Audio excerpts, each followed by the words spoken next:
We welcome you to episode 35 of Battin and Chattin here in the Eastern Observer. Alongside Denis Tuohy, I'm Brandon Natale. Now, before we get started, please hit that subscribe button on YouTube to be kept on the loop, everything Eastern Observer, and most importantly, Battin and Chattin. Our show can be found on Apple Podcasts, iHeartRadio, Spotify, and wherever else podcasts can be found. Our show is presented to you by Black Cats NYC. Be sure to download the newest hit single, Nothing's Gonna Stop Us, which can be found wherever music is found, whether that's Spotify, iHeartRadio, SiriusXM, Satellite Radio, and many others. Dennis, how you doing today on this fine evening?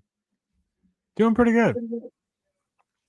I'm just kind of hanging out, doing my Yeah, man. thing, and yeah, I'm excited for the baseball season, man. I really Yeah. am. I was even looking at tickets recently for games, which I want to talk to you about after Okay. this because I saw a deal I can't pass up.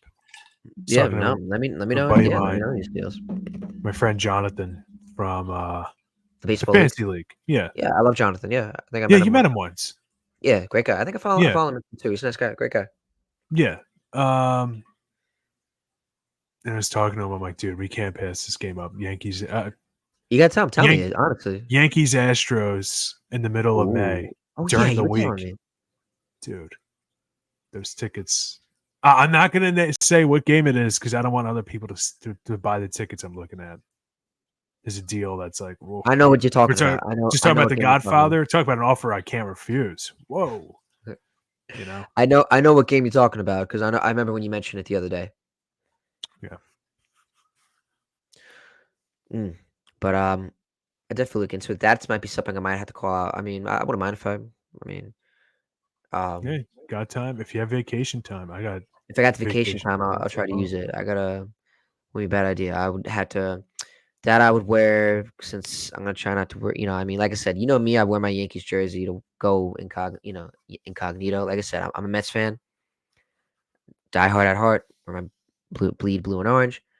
You know, I also just, but to protect that, at Yankee Stadium, you know me, I wear my Babe Ruth jersey. It's a baseball jersey. Everybody can agree. Babe Ruth is secondly baseball. Like, Oh yeah. you're not a baseball fan if you don't know who Babe Ruth is. So, I wear it just to go incognito because, like, to want to call it, like, I'm not going to be the one that wear it. I know we've discussed this plenty. I'm not going to be one to wear, like, my Mike Piazza in Yankee Stadium because I just don't want that unwanted attention, you know. And, I mean, it's a nice jersey, the Babe Ruth. I've had it since I was in middle school, and it somehow still fits me. So, That's astounding. yeah, it's nice though, So like I said, like I said, I'm a Mets fan, but I'm also a baseball fan. So I wear that, just to go incognito. But this season, I think I might try to change that, and I'll tell you why. Before you get to that, there's a baseball like Sauce Gardner jersey that I would buy, and it looks really good. So I feel like I would wear that. Just so it's kind of it's baseball, and even though it's neutral, even though it's not related to Jets or football, but it's a baseball jersey. It looks pretty cool. I feel like I would want to show it out. What are you gonna say? First of all, following the Denis Tuohy jersey rules, you're allowed to wear a Jets jersey to a Yankees game. You're supporting the New York team. I'm okay with it. Second, and what I was originally going to say when you said you're a baseball fan, that's why I own. I think I still have it, even though it doesn't fit me. It just is almost like a keepsake. That's why I own a Boston Red Sox T-shirt. Okay. I went to Fenway Park on a trip with my Boy Scout troop. We're Yeah. visiting Okay. Boston. Yeah. We went to Fenway Park for a tour, and I said I got to walk away with something. So I bought a Carly Yeah. Yastrzemski shirt. Long Island guy, Polish American like myself, Yeah. Okay. bought Okay. it. Nice. Okay. And people That's were like, nice. "How can you buy that as a Yankees fan?" I said, "I'm a baseball fan first. If the Yankees folded tomorrow, I'd still follow the league. It is the way it is." So it Nice. doesn't I agree. bother me. Like, I mean, obviously, people know I'm a Jersey guy. I'm wearing a Suns jersey right now, but I actually am a Suns fan, so maybe it won't apply. But like, I have a Mike Piazza jersey. Yeah. I No. have two Dodgers jerseys, an Oral Hershiser jersey that's way too big for me now. Um, a Clayton Kershaw jersey. I have an Otani jersey too, a Team Japan Otani jersey, Okay. Nice. which I got for like $30, which is awesome. And a Nolan Arenado hoodie, a Team USA hoodie. So, and of course, I have Yankees jerseys. Got like three Right. or Yeah. four. No. Yeah. But I So, mean, but no. Yeah. I mean, I would. that's why I hate when if people take it way too serious in that aspect, and where it's Yeah, like, hey, like I said, like I only wear it, like I said, just because I don't want anyone wanting attention, and I just, like I said, I go incognito. I'm always being Mets fan, and I always bleed blue and orange. I will say this on this podcast. yeah, yeah. And I always just find it weird when people wear like random jerseys to games. It's not to me as much as like that guy's wearing a Phillies jersey at a Yankees Mets game. Like, get him. It's just like, like, where's my pitchfork? It's just yeah, like, I just find it bizarre. Like, it's just, I don't know. Like, yeah, no, I it's know just what like a you mean. social more to me. I don't, I don't get it. I don't get it. That's what it is. Like, my brain just shuts down. Yeah, Like, when I went to the Islander Ranger game with you, I don't wear my Devils jersey, yeah, you because know? the Yankees, they're New York, so yeah, I mean, but I don't think, in my opinion, I don't think I would wear any Braves, like stuff like that. I don't think I could. I would never wear any Dallas Cowboys stuff. Right. Yeah, like I wouldn't. You'll never see me in like a Patriots Tom Brady. Maybe a Tampa Bay because he left the team and he went to Tampa. But I don't think I would. I don't think anything Patriots. There's Gronkowski, Dion Branch, Rob Gronkowski. Wait, I said Rob Gronkowski. Um, I get what you're saying. yeah, it's Stephon Gary, Gilmore, not Gary, Julian Teddy Edelman, Bruschi, Teddy Teddy Bruschi. Bruschi. All these players, like Yeah, you never would see me in any of those players. No, no. Respect them, but respectfully, no. You'll never see me in those jerseys. No, no. there's certain Eagles jerseys that I would consider owning, like a Vince Papale jersey. That would go hard, dude. I w- you know I would Invincible, love love to that. have a Brian Dawkins jersey. Me too. I love Brian Dawkins. Like I just love Weapon seeing. X. I just realized that was his nickname. I watched a TikTok, like an edit. I love the edits that people make of him. I think it's amazing. It like gets me fired up. It like makes me want to just like go to the gym right now, or get on the football field and just like you know activate my inner Weapon X. One of the greatest sports nicknames ever, Weapon X, which he Yeah, got people because said he it. was dominant around the time the X-Men movies came out, and that's Wolverine, Weapon X. Yeah, he was great. He was great when he played in the league. Just definition of like a dominant safety and just Yeah. pure hearted. You know, just God bless him. You know, but, I definitely like her. I think he preaches God sometimes too. So God bless him for that. And like I said, Yeah. just they say like he was on the football field. He was like a different person. This one video was like a meeting rooms. This guy's, you know, he's just calm, cool, collective. But then when he puts on the shoulder pads and the jersey, it's all out. The guys goes all out. So Weapon X. I wish he would have been a Jet, but hey, can't get everything. Like they say, Santa can't deliver everything, but here's your Xbox One. Yeah, I'm trying to think of like teams that I just outright would refuse to wear. I would refuse anything And NL I East. think it just comes down to a lot of it is because like it's ugly. But like I'm discounting that. Like I wouldn't wear Washington stuff, Commanders, because it's ugly. Not because any other reason. Not because like you know, I hate them. It's not like that. The Cowboys, I feel like you got enough money. You don't This is need it. pretty real. I wanted to show this quick. This right here Oh, is a signed ball from Jim Rice. whoa! Yeah, How'd you get supposedly. that?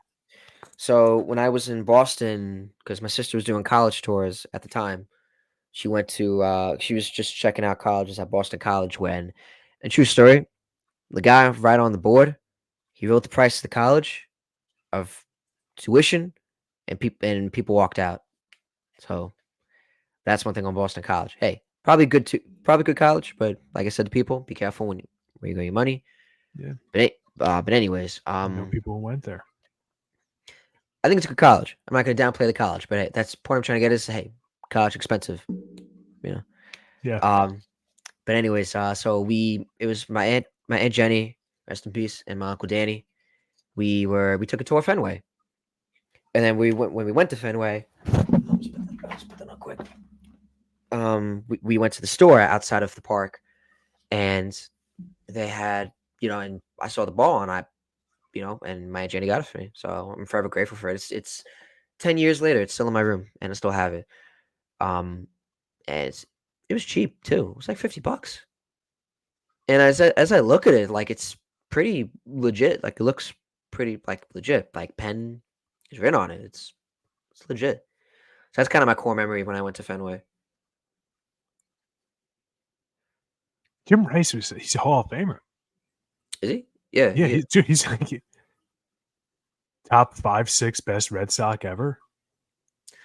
Yeah, no, Who would you have ahead of him? I guess Ted Williams, Carl Yastrzemski, obviously. David Ortiz. David Ortiz by accomplishments, but I don't think he's a better player than Jim Rice was. Jim Rice was a monster. And fun fact about Jim Rice, saved a kid's life during a game. Kid fell off with the green monster. Jim Rice saved him. Really? Are you kidding me? Yeah. There's like an iconic picture of him holding the kid, running the kid He off like the he like field he like to ran to get him like medical he like attention. ran to protect him, like to like The protect him kid from. fell off. He ran over, picked him up, and got him off the field. And like, I think he might have given him CPR. I forget, but Oh, he literally saved the kid's life. that's amazing. If that's wow, that's crazy. No, that is true. That's crazy. That's amazing to So hear. yeah, I guess Wow, read the story on your own time, just because I don't really know enough about it, but I do know it happened. The kid lived. that's a good story. So That's yeah, I crazy. Wow. think he might have been like a second or third ballot Hall of Famer. Yeah, no, Really good, I could see it. No, yeah. really good MVP. I wonder if he was on the team in '86, like in '86 when he went against the Mets. Might have been on the tail end of his career. He's. I wonder, do you feel like we could? You feel like we he'd be able to reach out to interview? Why not? I don't know. I don't know much about him now. He's only 7 years old. He was inducted in the Hall of Fame. Yeah, he was inducted in the Hall of Fame in 2009. Oh, okay, so he was not a second ballot Hall of Famer. Can't way off on that. I guess he got into a committee. Probably had to. Let's see. Yeah. Yeah, he was on the 86 Red Sox. That was his last All-Star year. 78 was by far his, let me pull up the stats for the viewers. Oh, he was something else, man. I'm shocked that like you just had like a Jim Rice Yeah, the autograph. I was not Brandon expecting this moment today. the random Brandon moment of the episode. Yeah, I like that. Yeah, you can just see, you just look at the stats. Like I said, 78 was his best season by far. Look at that. 46 home runs, 139, 600 slugging, 970 OPS, total bases 406. Mhm. Just played every game, led the league in at bats. Like, and he was surprised he didn't have the highest average. He had like two. He led the league in hits, but he didn't have the best average. That's crazy. So I could see he could definitely make. Yeah, definitely deserved a Hall of Famer by far, by none.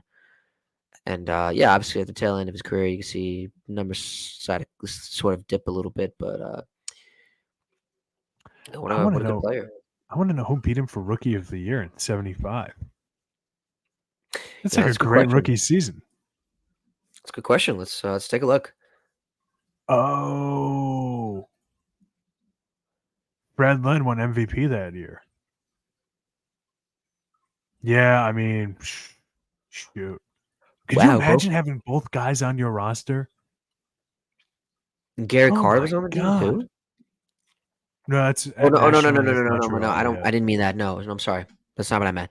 I meant Gary Carter was a rookie. Yeah, that's when he first started to come in the league. When he was with Montreal. Yeah, he was with Montreal for a while. Same thing. They had another one, Larry Parrish. Wasn't Larry? Can you click on Larry Parrish a second? He's what, like a first baseman or like a corner outfielder? third baseman. Oof, that was wrong. His name, I always feel like it like weirdly comes up on these kinds of lists of like MVP voting, All Star things, and stuff like that. And he's just always around, but he's not. Mm. Um, if you actually look at it, like he was a good player, but he wasn't like a superstar, like a Mm. great. You have to see Larry Parrish when he comes to town. Mm. Trip down memory lane, 70s baseball. I have to ask, why did Montreal leave? Why did the Expos leave That's a Montreal? very good question.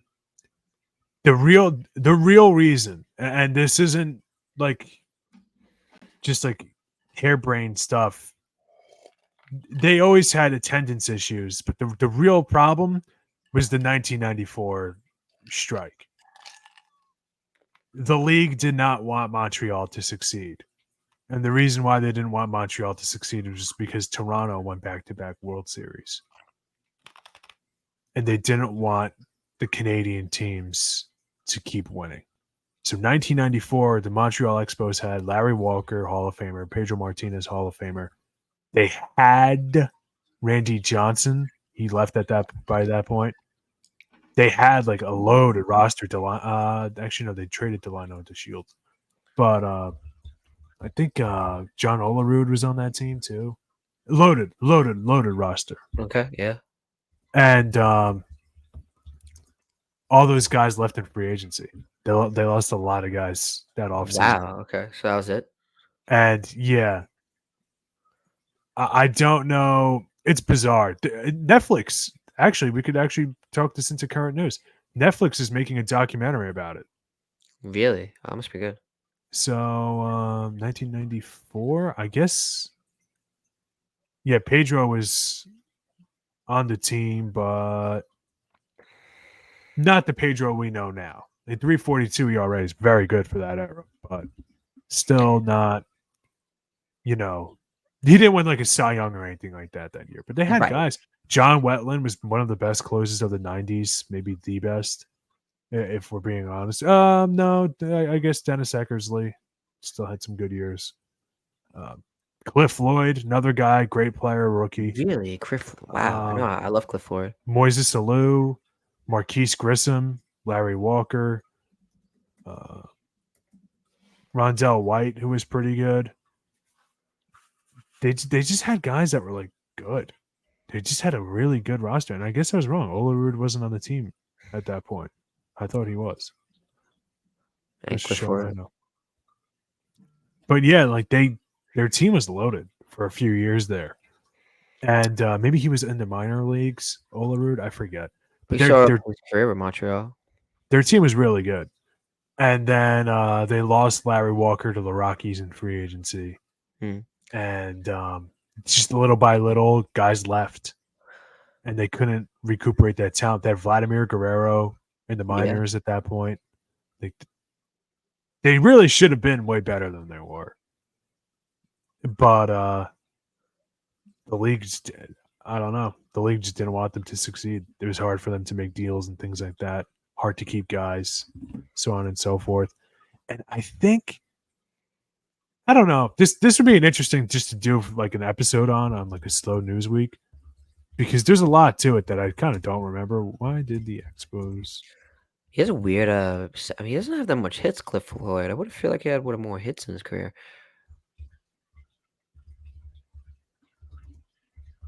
Attendance was always a problem with that. I remember that. Mm. Um, If he had a decent career, I feel like Cliff Floyd. I oh feel like he yeah, would have had more hits.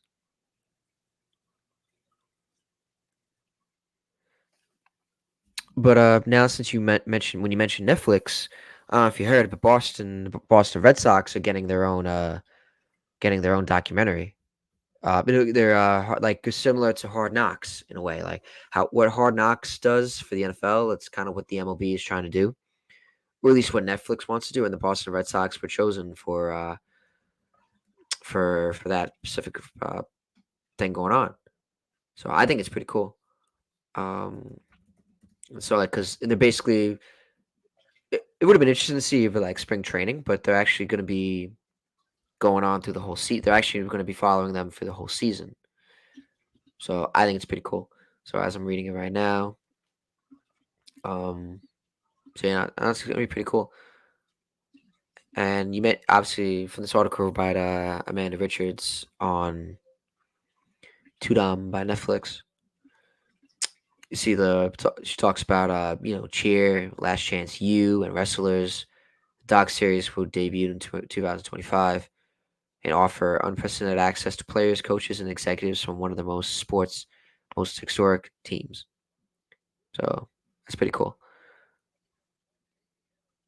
Yeah. I just looked into it, and apparently a slew of hilariously bad financial decisions also ruined the Expos, like not renewing television deals and English speaking radio deals. Mm, Helmed by Jeffrey Loria of Marlins fame. Noticing a pattern there. Just a thought. mm, Just spitballing. but what do you think of the Netflix incorporating that idea about the Red Sox, like how they're having their own doc series for the season, sort of like a Hard Knocks type feel. That's what they're kind of going for. Cool concept, wrong team. Really? What about the Ross? I feel like Boston would be because I think it would be more interesting to do it with the Dodgers. the And I know Yankees people are not really the Yankees, or the but Mets. the Dodgers. I don't even know if I'd say the Mets. I'd say the Dodgers are a young team to like build their stars, like the Mariners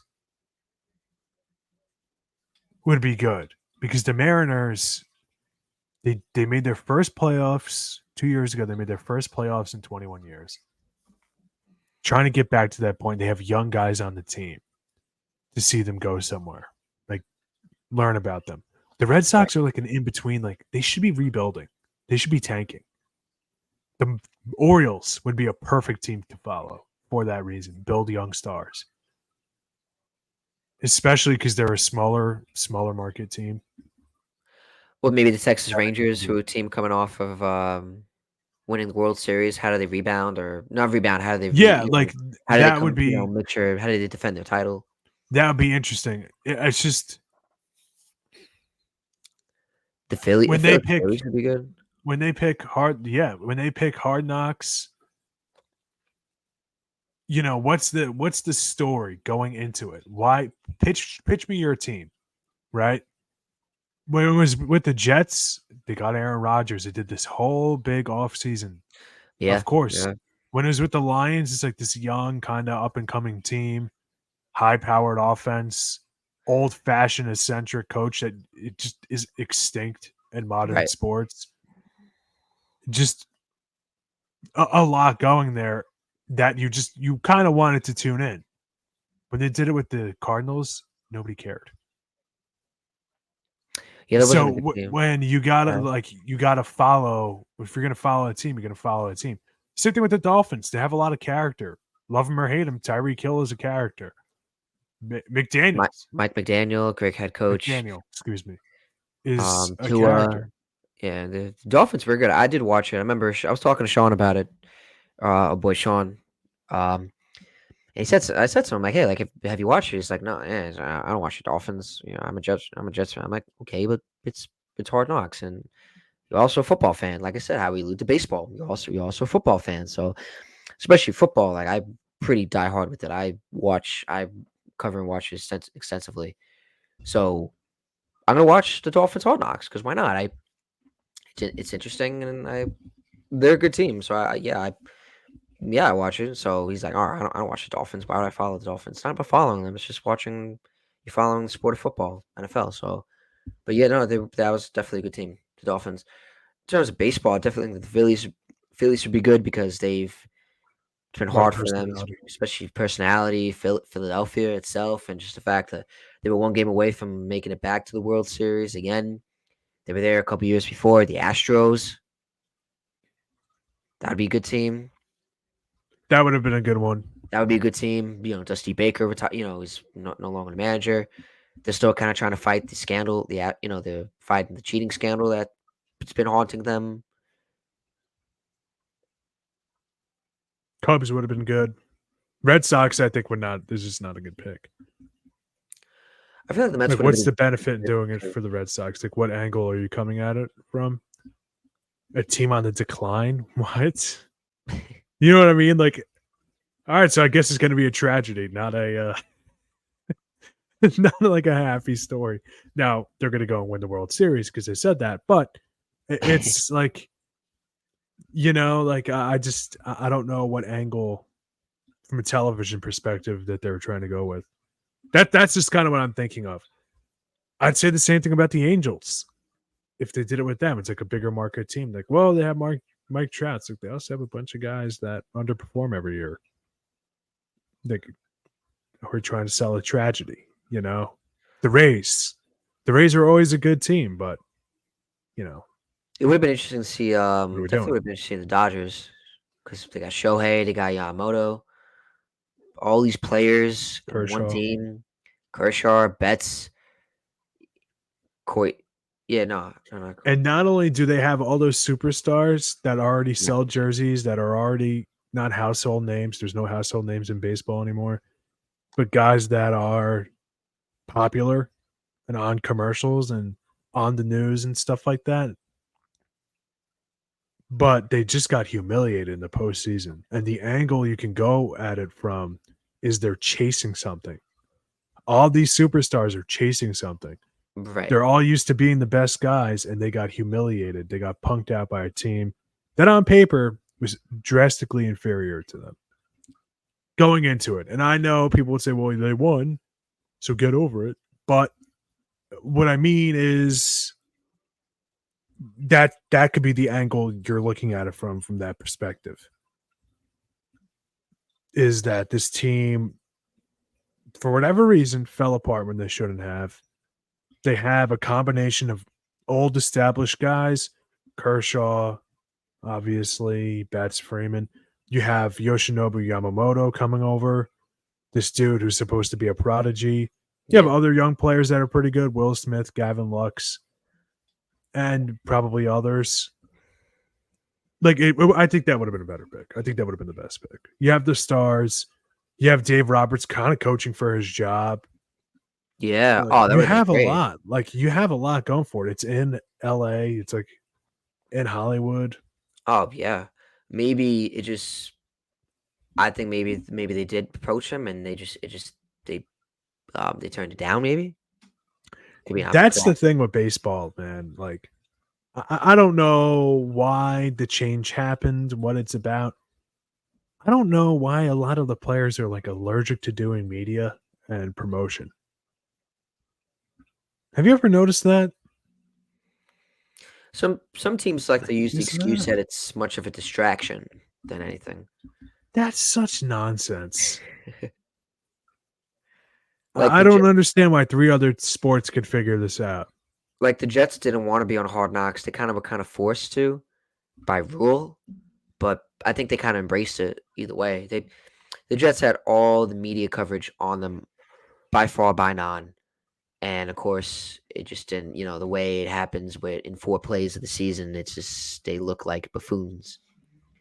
But it's not their fault. But it just didn't. Of course, that's what happens. That's what all the hype and anticipation. That's what happens. And 4 plays. But either way. So I think that's why some teams kind of are hesitant because that's how they look at it. But either way, like no matter what, you're gonna get the camera in your face no matter what. Like how people gonna watch the games, follow your teams, especially in the day of age of social media. Like, are you kidding me? You telling me like that's like, come on, let's be real.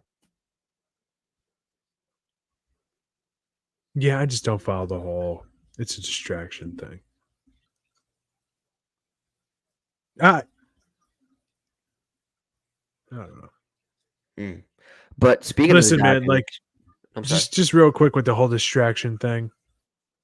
I don't think I think if you have good coaching and players that are coachable, there's no such thing as a distraction.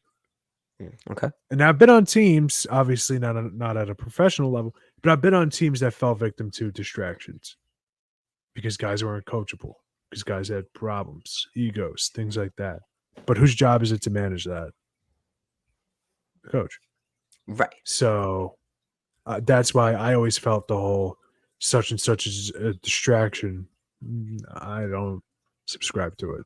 Other people may feel differently. And if you do feel differently, leave a comment in the comment section below. There you go. Go ahead, Brandon. But speaking of the Dodgers, either way, Shohei Ohtani showed out in one of the Dodgers games in spring training, as spring training is now underway. So baseball is coming closer than we think. Than we know. I remember we watched the Texas Rangers in their last out when they won their first World Series last year. Now baseball is almost coming back. I know tomorrow is it's a leap year, so tomorrow is going to be, believe it or not, February 29th. Which is crazy to think of.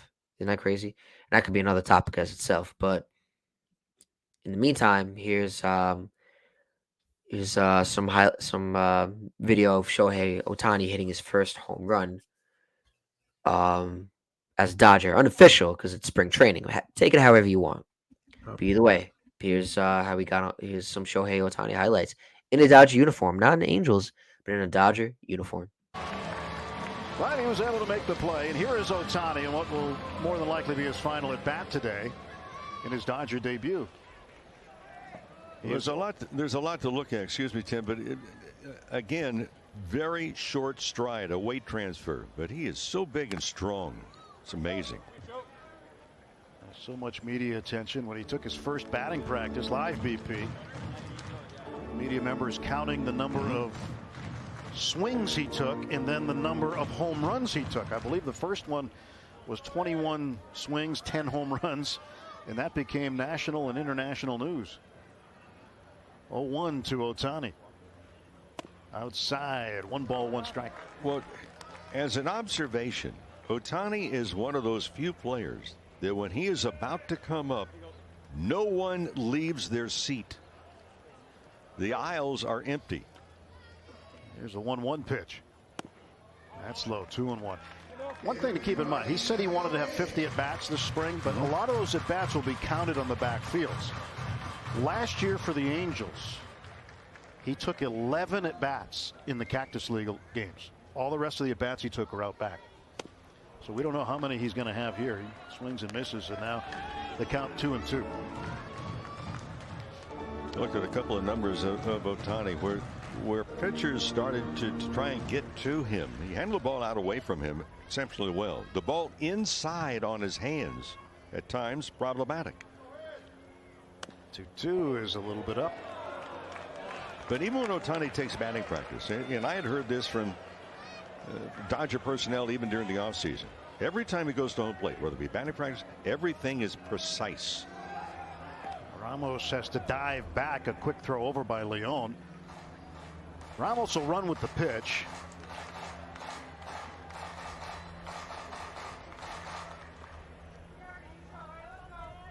Dave Roberts saying he's. Oh, that gets away from Vaughn, and down to second base goes Ramos. I don't think that was a bad throw. I think Vaughn just clanked it.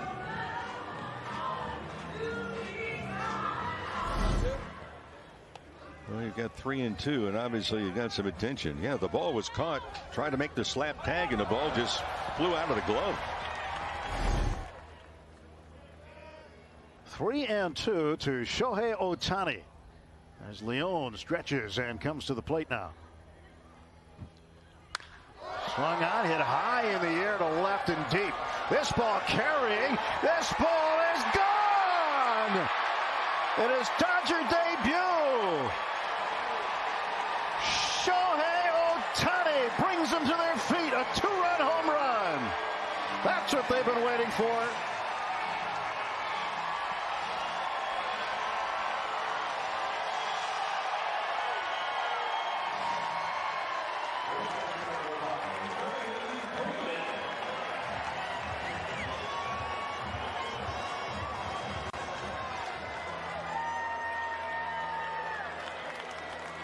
Show me the way. I just talked about the power that he has. Watch him lift this ball. Very short stride, lift the ball. It just kept going. Well, that is a strong man right there. So they said basically right there and then. I like how they kind of phrased it that when Shohei Ohtani's up, you don't want to miss it, and that's kind of how I felt when I saw him in last August when the Angels came to town in Flushing, Queens against the Mets. I wanted the main goal. Everybody was there. Was to see him. Mm-hmm. It wasn't to see. Well, Mike Trout wasn't playing, but it wasn't to see David Peterson. It wasn't to see Lindor. Wasn't to see Hunter Renfroe because he was on the Angels at the time. People are going to go see Shohei Ohtani. So it's true. Like he's bringing a lot of attention to the Dodgers, and you see the power in his swing, and you can tell he's ready to wreck. Wish he was in pinstripes, man, because he hit that. That was opposite field too. He just got the whole thing, man. I love his swing. He said he didn't want to come to New York. Yeah, I don't care about that. I don't know what's different from New York than Los Angeles. They're kind of the same kind of market. I don't know. One's closer to his family. One has True. much nicer weather. True. They both have terrible taxes. So, yeah, maybe you're right. Aside from the first two, there's really not much different. That makes it up, though. I think, that also had another thing to do with it. Was the He's fact already that, in LA. I mean, that's probably what it came down to. right? I think that's kind of what it was because close family, people from Japan could watch him play in the right time zone. So I think that probably had that had a factor to it. Good for him. I mean, whatever. I hope he gets the glory he seeks. But just the power of that swing, it's definitely going to be insane. It looks like his arm is fine. I know he was having some problems last year. He was injured a lot. Yeah, well, didn't he get Tommy John surgery this offseason? Right. Yeah, So he shut down from pitching. So he's going to be shut down from pitching for a little bit, Mm-hmm. but he's still able to hit. So good for good for him. Hopefully he kind of doesn't do any damage in the meantime. But we'll see. So, like I said, they deferred a lot of that contract to later on and kind of did a Bobby Bonilla. So, Yeah, I mean, they got what is it? What is it again? 400 million in 10 years, something like that. I forget. It's absurd. He's going to be in his 40s getting paid better than 10 years, 700 million.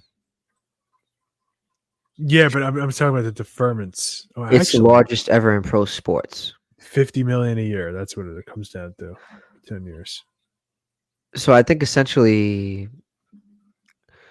most of the money, and this is according to AXIOS.com, I think, AX.com. Either way, most of the money is deferred into the decade after Ohtani's contract expires. So he's going to get paid just $2 million next season, but $68 million each year between 2034 and 2043. So imagine that. Basically, he basically has his own pension. So that's insane, and that's insane. So the 700 million is a bit of a misnomer, perhaps intended up top of what soccer star Lionel Messi recently got from Miami. So yeah, Ohtani would get every dime, but inflation and depreciation brings the effective price closer to 500 million. So that's that. So in total, he'll be getting 20 million for the next 10 years. 2 million annually, and then 680 million from 2034 to 2043. I don't like hearing those words. I mean, those numbers makes me feel old. 2034 and 2043. Like I'm we're not even 24 yet. But so yeah, no, that's It's going to be interesting to see. I feel like they're going to be definitely fun to watch. The Dodgers. I think they're definitely going to attract more market and media attention. I want them on every ESPN Sunday night game. I want it to be a Dodger game. And I know some people are people always whine about what they pick to be the ESPN Sunday night games. And people are like, enough with the Yankees Red Sox. It's like, oh, I'm sorry, people don't want to watch a freaking Cardinals Brewers game in July at 7:00 at night on ESPN. How many TVs are tuning in for that one? Yeah, I'm sorry, I'm not trying to sound like a jerk, but it's like, hold on a minute, Rays White Sox. Let me rush to the DVR for this. Yeah, Come on, come on. I'm here to see stars. Like last year, going into last year, Aaron Judge broke the freaking American League home run record. I don't know. I think maybe I want that guy to be playing more nationally televised games. So hopefully, they show a lot of them so people can actually watch the guys play. Right. I mean, we'll see. This was actually something we should have talked about first on the show. Kodai Senga. Man, did the Mets really did catch a break, like we said. Yeah, they caught really a huge did. break. So I know we were skeptical. We were getting scared. I was getting scared because he was having arm fatigued. But this is luckily he was just okay. As I just trying to get some research. I don't want to hear from the New York Post.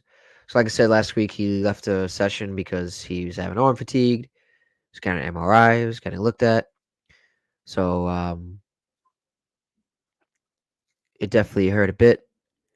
But so the MRI showed that he has a capsule strain in his throwing shoulder, and he returned to New York to receive a platelet-rich plasma injection, which will definitely shut him down for at least the next 3 weeks. So, likely scenario is I believe he's going to be out only 4 to 6 months. Oh, no, not months. Oh, no. 4 to 6 weeks. And so apparently the best case scenario is that he could make his season debut in early May, which could be good. So that is according to the USA Today article that I'm reading from Jesse Yamtov. So definitely good. So at least he can be out till May. Just miss a month of May. I'll take it. At least this could happen earlier than maybe a week before spring training ends and opening days around the corner. So this sucks. But hey, this worst case scenario, yeah, he's out till May. I mean, no, worst case scenario, he gets Tommy John. And that didn't happen. Just has some arm, a strain. And so he's going to be shut down for a bit, and then he'll be ready to pitch by May. Definitely hurts a bit because the Mets starting pitching is not as deep as it was maybe 8 years ago, last year. What? Ever? Really? I mean, you guys have always had good pitching, man. Oh, right. Yeah. No, I know. Yeah, we've always had good pitching. So, I mean, it is what it is. So, I mean, but they always had good pitching, and it just sucks that had to happen. I was watching some of the game last night. I mean, yesterday, Adrian Hauser was pitching. And I know there's a Mets relief. So, I mean, either way, I mean, at least he can come back. Hopefully, he can hold up by then. Like I said, I know we've talked about it plenty. Tyler McGill could probably come in and take the reps at the fifth spot. They're not going to go out and get a high end player. Like, it's not going to go out, make him force a move to get Blake Snell. David Stearns, when he was talking in the press conference or outside of the bullpen, like in the dugout, Mets dugout in spring training, they didn't seem too scared, like too upset. Like they kind of, it is what it is, and hey, at least he's going to come back. And it seems like they kind of have some, they know what they're going to do, and so it's good to see that he's not too concerned. But like I said, but that's just my hopefully the Mets can hold on until Senga comes back. We're gonna have to wait for the ghost fork, and yeah. So that's what I gotta say. What do you think on the Senga injury? You dodged a bullet. Not only did you dodge a bullet, that it's not as severe as maybe it could have been. He's missing spring training. You're not losing games. Right, exactly. That's what. It doesn't cripple your team, and that's important. And I think that's why Stearns and the Mets were so cavalier about it. Like you said, that it's kind of no big deal to them. What's the detriment? What's the downside? If you wanted to give him an extra week, you could. I mean, obviously, then that's putting you into the regular season. But what I mean is, you can afford to be cautious because if one of your star players is injured to start the season, you can kind of take your time and evaluate it. There's not as much pressure to get back. If you're trying to, make a postseason push and it's the middle of September and a guy gets arm fatigue, now that's a problem. But something like this, when the season hasn't even really started yet, it's just spring training, you'll take this any day of the week, man. It could be a lot worse. So to prevent other injuries and whatnot, shut him down. It's a smart move. Yeah. And obviously, it could always get worse or be worse, or you never know what happens trying to rehab something. Right, something happens. Step back. Yeah. It's happened. It's happened before, right? I don't know, man. I hope he plays again, man. Like, you know what I mean? Like, I hope he gets back healthy, ready to go as soon as possible at 100%. Not trying to pitch through anything because he's exciting to watch. Oh, right down. He is exciting to watch, man. He's a fun dude to watch. I agree. Had he been on the bump for Mets opening day, I probably would have gone with you to opening day. But now, no, not so much. No. Yeah, I know. I talked about it with my dad too, and yeah, it's that definitely sucks. I mean, I'm sure people still going to go. It's Mets opening day. It's the first game of the year. Yeah, of course. So, but I don't know. I wouldn't say it makes it less of a chance that I would go, but it's at the same time, it's like was one of the main attractions or main reasons to go. I mean, maybe like I said, I would still go. Because like I said, I'm a Mets fan. It's Mets opening day, but maybe someone like you who's like, you're not a Mets fan. Yeah, for me, it's just and who relaxing. they playing the Brewers. Yeah. Yeah, you know what? It was an idea, but it might not work out. Like I might still go, but for now, I don't know. Like I said, I don't think I'll have you accompany me, but it's okay. Like I said, but I'm fine relaxing my den with some wings and with my pops, and that'll be fine with because it's gonna be a good day. It's gonna be a good day of baseball because they got the Astros coming on too. Yankees, Astros in Houston. Would have been sick if it was in New York. Honestly, I don't know why. I don't know why it's in Houston. I don't know. I don't have an answer to that. But I'm gonna say note I want to make out. So like I said, I feel like the bullpen this year. I think with the Mets, it's pretty deep. I think there's a lot of depth, definitely some quality talent, and hopefully in the minors. I know we don't talk about their pitching prospects as much, but their relieving prospects. One of the Mets reliever prospects. His name is Nate Lavender. Now, and what a name! I know. I wish we had the videos up here. Like, what in the Harry Potter is that? I love it, man. Nate Lavender. That's awesome. Yeah. I wish I had the videos up here, but according to Mike Mayer, he reported that he retired all 6 batters he faced this spring, and he struck out 4 of them. So, and he's a lefty specialist too. Well, no, like he's a lefty pitcher. Pretty good. So that's like I said. So hopefully, like I said, the bullpen can, because it's weird with the Mets. I feel like I don't know if it's with any other teams or it's just or it's just the Mets. But I feel like there's times where if they don't have the batting, They got the pitching. They don't got the bullpen.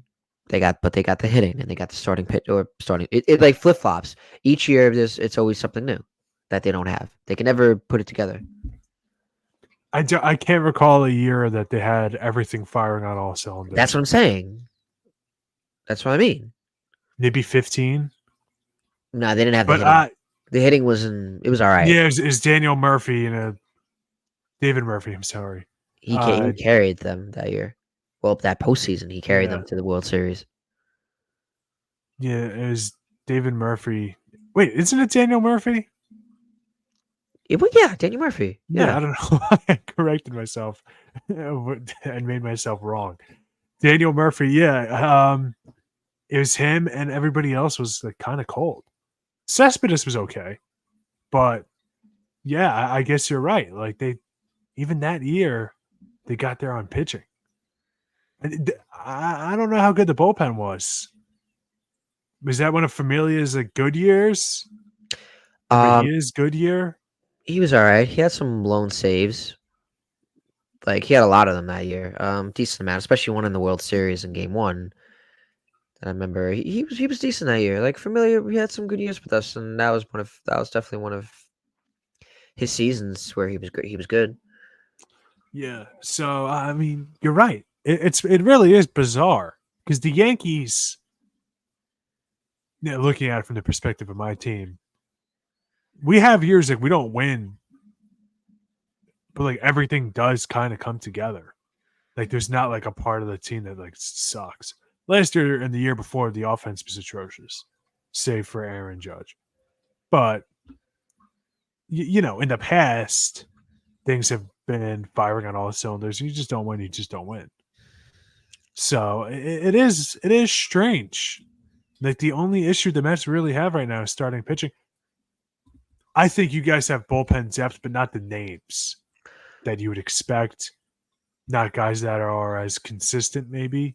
Right. Okay. That would kind of concern me a little bit, but whatever. You have Edwin Diaz coming back. Yeah. Hard to be mad. I can't wait for that. That's the big name. That's the name, though. Yeah, that could be a game changer for you. It's crazy how much he was not forgotten, but he was out, so he's not going to be talked about as much. Yeah, nobody's talked about him. I'm hoping that I have That so many changes, Met fans in my fantasy leagues that it's not going to matter. But I was going to say, I hope that means he drops like the 4th round, and that's where I'll take him. But, yeah, I'm looking at before we get back on him, I'm looking on Familia's stats, and he really didn't turn into a closer until it was 2015. Because that year he had 43 saves. The next year he had 51. I think he got hurt in 2017 because he only appeared in 26 games. I guess so. And he was on the Mets all 3 years? Yeah. He was on the Mets for a long time. A lot of his career was on the Mets. He was on he was with the Mets. He was with the Mets for a pretty long time. He was with them from 2012. Here, I'll bring it up real quick. This always happens with me. I always forget there's Mets relievers who I just completely black out on. From 2012, he was on them to 2017, Really? and then in 18 he was traded at the deadline to Oakland. I remember that because then next thing you know, next offseason they acquire him back. He comes back, and his ERA is definitely not that good. I remember going to one of the second home opener, the second home game they had, and I remember did he serve a suspension the year he had 26 games? Was that it? Didn't he serve a suspension at one point, or was that Mejia? Mejia definitely was suspended. Didn't he get suspended out of the league? He got suspended too many times. I know what you're talking about. Yeah, no, I'm pretty sure maybe I'm wrong on that, but he definitely got suspended. He might be banned from the league. I'm pretty sure. We'll look that up. Looking it up. All right, so here's some transactions. So, he was never suspended. It would say here transactions. In 2017? 2018, he was traded to Oakland.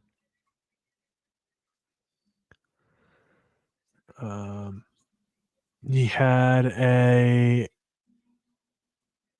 arterial clot in his right shoulder. Oof. Yikes. Mm. Yeah, was it Francisco Mejia? Mm. No, it's a different dude. No, I know what you're talking Mets about, though. pitcher Mejia. Jenry Mejia. That's why I was getting confused. Yes.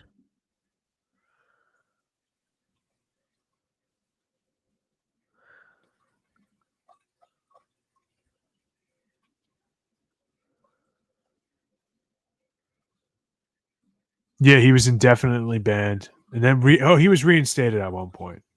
He was I don't on the think Red he's too. Sox.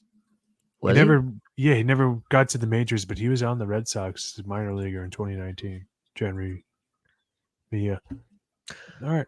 Cody Bellinger Yeah, returning Cody to the Cubs Bellinger. on a 3-year, $80 million deal. What do you make of that? He has opt-outs after every year.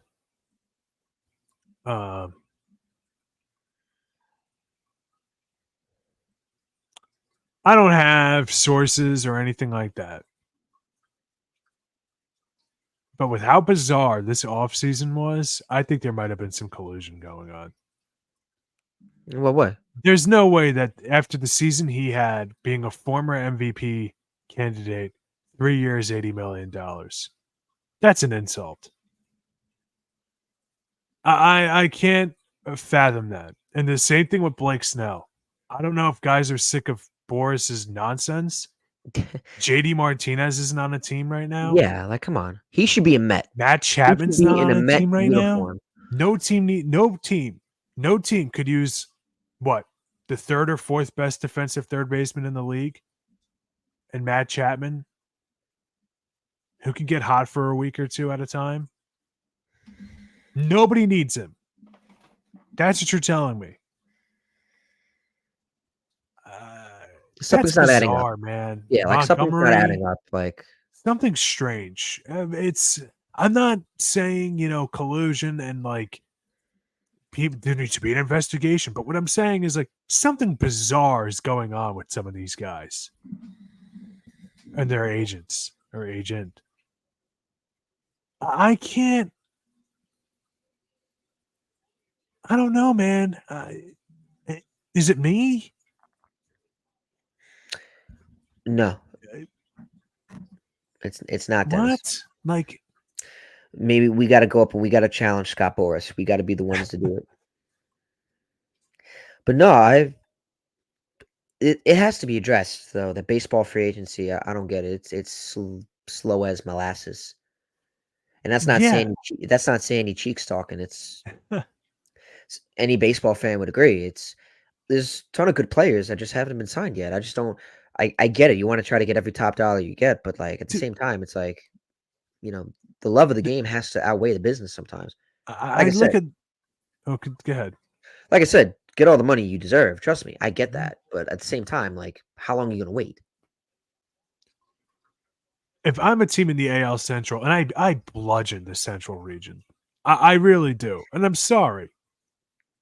I used to watch White Sox and Cubs games all the time as a kid on WGN, but it's if I'm in the AL Central and I'm a team owner, I'm looking at Montgomery, Martinez, Bellinger before he got signed, Snell. I'm telling my general manager, if you're walking away with less than 4 of these guys, you're fired. Because all 4 of them, and we win the division. We win the division. Those teams are so what's the biggest difference between the Royals after they got Seth Lugo, good year with the Padres, Michael Wacha, good year with the Padres. They already had some decent hitters, Vinny Pasquantino, They missed just some signed time. Bobby Witt Jr. to a They multi-year extended deal. Bobby Witt, obviously. He wasn't in danger of leaving, but a guy, Salvador Perez, offensively, he can get buckets. What's the biggest difference between them and the Twins? Obviously, the Twins are a better team. I'm not trying to talk them out of it, right? They got a dominant bullpen. Eduard Julian is really good. Byron Buxton, Carlos Correa. They got guys. But really, think about it. Yeah. On paper, we looked at the Dodgers in the NL West, and we're like, there is no way they should lose this division. We look at the Braves, and it's if any team other than the Phillies beat the Braves in the NL East race, everything had to have gone wrong for them. Yeah, I guess maybe that same pressure might be on the Cubs with that division, with how catastrophically bad it was last year for a lot of the season. But if I'm looking at the AL Central, I'm calling Blake Snell and asking, how much do you want? And I'm getting him here. Is it me? No team needs JD Martinez. Nobody. Because he's old. Contact hitters age well. You want to hear my evidence for this, Brandon? Go ahead. Over 100 years of baseball tells you this is true. Ichiro, his last couple of years, the batting average wasn't 330 like when he was in his prime. Wasn't hitting 216 hits a season. Shocking. But he was still good. He was hitting like 256-ish for the Marlins. If I'm right on that. Not great, but for what, 2018, 2019 Major League Baseball, might as well have been freaking Tris Speaker. You know? Tony Gwynn towards the end of his career wasn't like a automatic out. It's Tony Gwynn. Look at Jeter his last couple of years. Like, contact hitters age well. Line drive hitters age well. So what am I missing? I don't get it. I really don't get it. It's bizarre. I know. I'm not saying Matt Chapman is Brooks Robinson, but really? He's still a free agent? Tim Anderson just signed with the Marlins. He had one bad year his entire career. One bad year. One bad year. And the guy is like untouchable. One bad year in a fist fight gets you almost out of the league. What the hell am I missing? I wish I could tell you. This is the most bizarre offseason ever. And going into it, people said it was top heavy, and they were right. I don't get it, man. I just don't understand it. Who's the Padres DH? They don't need JD Martinez?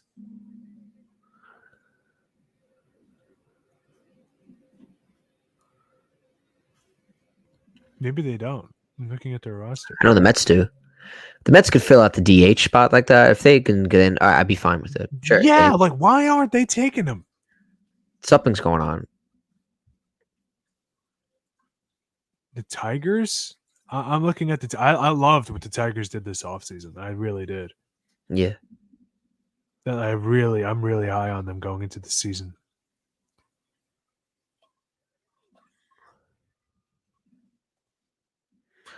Anyway. Realistically, would you rather have Gio Urshela or Matt Chapman? That's a tough question. Is it really? They're both defensive third baseman. One of them is like a platinum glove winner. The other one is just an extremely good third baseman. Right. I don't know. I could see the White Sox not trying to do it, not trying to just go all in on the offseason, because you're kind of in this weird in-between stage. You have a youngish team. You're trying to kind of rebuild. All right, fine. I get. The Royals, though, I don't know. I feel like if you're going to get the pitching this offseason, what's the point? Like, I don't – it's just – the whole thing is strange to me. The whole offseason was bizarre. They get Hunter Renfroe. They get Adam Frazier. That was a sneaky move that I didn't see people talk about. Garrett Hampson, Austin Nola, Michael Wacha, like I said, Seth Lugo, Will Smith, like John Schreiber. They revamped the pitching staff totally. So why not bring in somebody like JD Martinez to be a DH? I don't get it, man. I wish I could tell you, but Same thing could go for the Brewers. JD Martinez should be a Brewer too. Hmm. Your team can't hit. Team can't hit. Dude, they haven't been able to hit since the 80s with that Robin Yount and Paul Malador.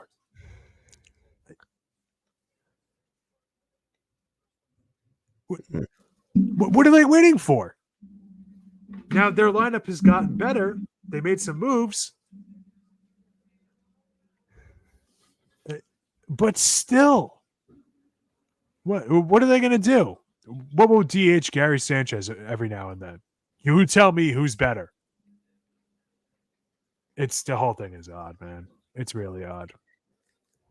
But either way, does that wrap up the show? I think it does. Okay. Definitely a lot out of spring training. There's more in spring training going on. Real quick, you said the player from the Mets, the kid Lavender, Nathan Lavender. Any other players you've been watching from the Mets surprise you this spring training? Yeah, Trace Thompson. Yeah, he had a grand slam, didn't he? I believe so. Yeah. He's decent. He's decent. Some he was good on the depth. Dodgers. It looks like he's showing up a lot. So I kind of want to see how he progresses. He's showing up in spring training. I know Jose Iglesias made some good plays in the infield when I watched a couple plays. So I like to see how he does. Like I said, Trace Thompson, because like I said, he could be a good depth piece for the Mets. Yeah. And so because they need the outfield and help. Well, they have decent outfield, but like hopefully he could be a depth player and maybe more. We'll see. But he looks good in spring training. Alvarez looked good so far. I know he hit a home run, and like I said, that's all I can really say. Yeah, Trace Thompson, obviously the brother of Klay Thompson. No shot. You didn't know this? No. Yeah, no, they're brothers. Maybe we see Klay at some Mets games next year. Maybe you will. When he was on the Dodgers, they would always talk about it. Any game, any nationally televised game, they would talk about how, his dad, former Laker, Michael Thompson, playing for his hometown team, Trace. Kind of interesting. For the Yankees, Spencer Jones, man, this kid is a killer. How's he looking? Bro, how's he looking? 470 feet. That's how he's looking. He hit a bomb. A nuke, 470. That's astounding, man. Obviously, Juan Soto. He's a bucket. Yeah, that should be exciting. I know the Bronx is going to be ready for him. Yeah. Can't wait. Cannot wait to see Juan Soto. Soto shuffle in the stadium, baby. Can't wait. God. Keep on shuffling. Shuffle up and deal. Now, do you feel like it's a possibility he could re-sign with the Yankees? Yeah, it's a possibility. Now, I know a lot of people that say I'm not buying Juan Soto merchandise because I don't know if he's going to stay. Fair. But it's possible, certainly. I don't think I'm not saying that he's a guaranteed. I never thought Aaron Judge was really going to leave. I never did. I think I'll say this till my last breath. I think if the Yankees won the World Series the year beforehand, Aaron Judge might have left. I don't think he was seriously going to leave the Yankees. For the Giants. And by the way, some foresight by Aaron Judge to be like, wait a minute, this team kind of sucks. Then they immediately fell off. Yeah, that tweet by, was it John Heyman? Yeah, that Arson Judge. That Bleacher Report, yeah, that tweet's not gonna. That's of Judge heading to the Giants. That's never gonna get let down by the Yankee fans or just baseball fans in general. What about Blue Jay fans thinking they're gonna get Ohtani? That too, yeah. What's going on? There's people They're doing another team, man. We got to do an episode. I guess maybe next week we'll do it Next week, yeah. of like teams that maybe we'll pick like 5 each that you like their offseason, didn't like their offseason. Yes, That can be fun. I like it. Let us know down below, audience, what players have surprised you in spring training, for better or worse. I haven't seen too many guys that just come out and just be complete tomato cans. Alec Manoah had a horrific start, but Oh yeah, no, he that was was also bad. really bad last year. So maybe the guy's got the yips or something. I don't know. Hopefully, figures it out. Yeah. But anyways, this wraps it up.